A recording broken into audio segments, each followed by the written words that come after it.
Ever wonder where the term shitcoin actually comes from? Well, we found out, and we're going to take a look at it right here. Welcome back, everybody. Well, it looks like we had that weird ETF fake out yesterday where the SEC Twitter account got hacked. I'm not going to do a clip on that because honestly, that is just such a shit show. We're going to save it for the weekly rect segment that we're going to record on Friday, because I'm sure by then we're going to have a whole lot more information. But as this is being recorded on January 10th, which is the day that Hal Finney put out the famous tweet running Bitcoin, supposedly we are going to find out whether the Bitcoin ETFs are approved today or not. But anyways, this clip is not about those ETFs. Guys, if you appreciate the content, all that I ask is that you like and subscribe. I absolutely love creating this content, so showing your appreciation that way really does help me out. Anyways, let's dive into this, because this is a piece of history that is very important, especially for me, because I love making fun of shitcoins. It genuinely is something that I find funny.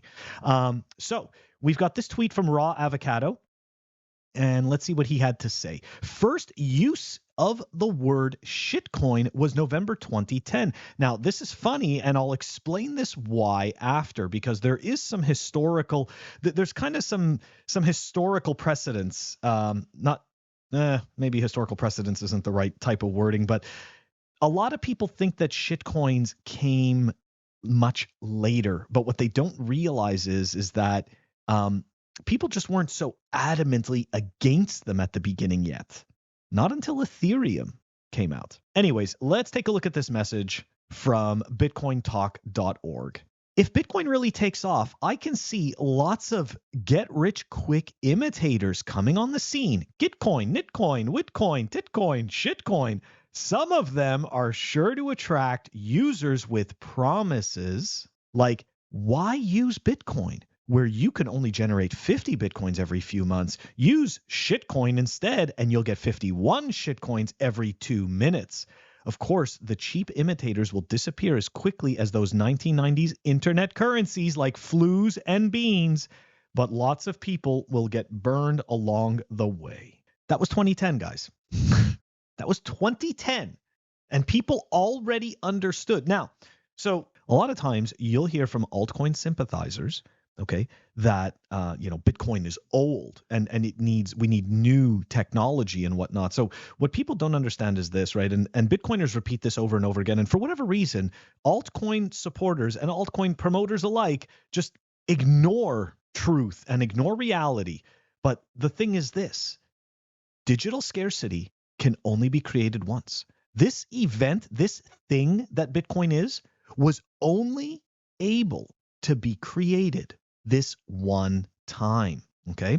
Everything else that is created in similar fashion, I know it's really tough to believe. I can tell you, when I was a shitcoiner, I had a hard time believing this. I did incredible amounts of mental gymnastics trying to justify to myself that this wasn't true.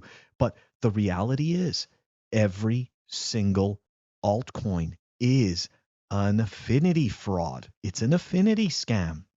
What it does is it pretends to have the same qualities and the same virtues as Bitcoin in order to trick you into not buying Bitcoin and instead giving your money to these promoters. Okay, so I know it's tough to believe. I know you want to believe that your bag is going to do the 10,000x and everything like that, and you're going to be driving around in the Lambo. Let me tell you something. There's over 22,000 altcoins. I think there's even more than that. Some of them we can't even get listed. You can't even see them. They don't even get listed. You have no idea. There's thousands more. 99.9% of them disappear into irrelevance. The mathematical probability of you choosing the correct altcoin and you holding that altcoin for its maximum potential is slim to none. Anyways, all right. So but of course, right? To each their own. People can do whatever they want, and as I have learned my own lessons, other people have to learn their own lessons as well. So moving on, term shitcoin came from 2010.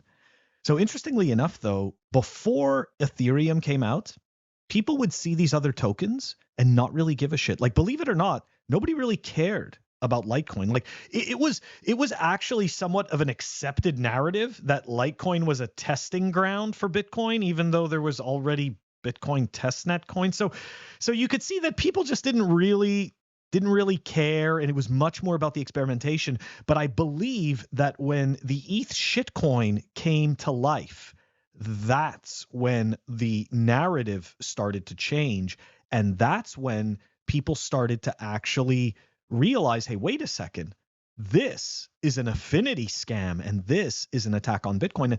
And I mean, it's not a very good attack on Bitcoin, of course. It's pre-mined token. I mean, we've shown that video that Dick Whitman has put on his Twitter timeline, where Joe Lubin essentially explains to investors how to maximize their profit purchasing Ethereum. But again, it's not a security. So my whole point is that the creation of Ethereum changed the game for shitcoins, and it actually gave them a face. It gave them a proper face. Look, this is the biggest shitcoin.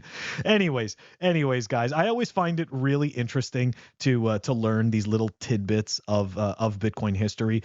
I actually didn't know where the term shitcoin came from, so I was happy to learn that. And yeah, I hope you guys enjoyed it, guys. This wraps up our clip for today. This clip has been brought to you by fellow Bitcoiner and pleb, Full Throttle Hodl, reminding you, stay sovereign, go fuck yourself. Catch you all tomorrow.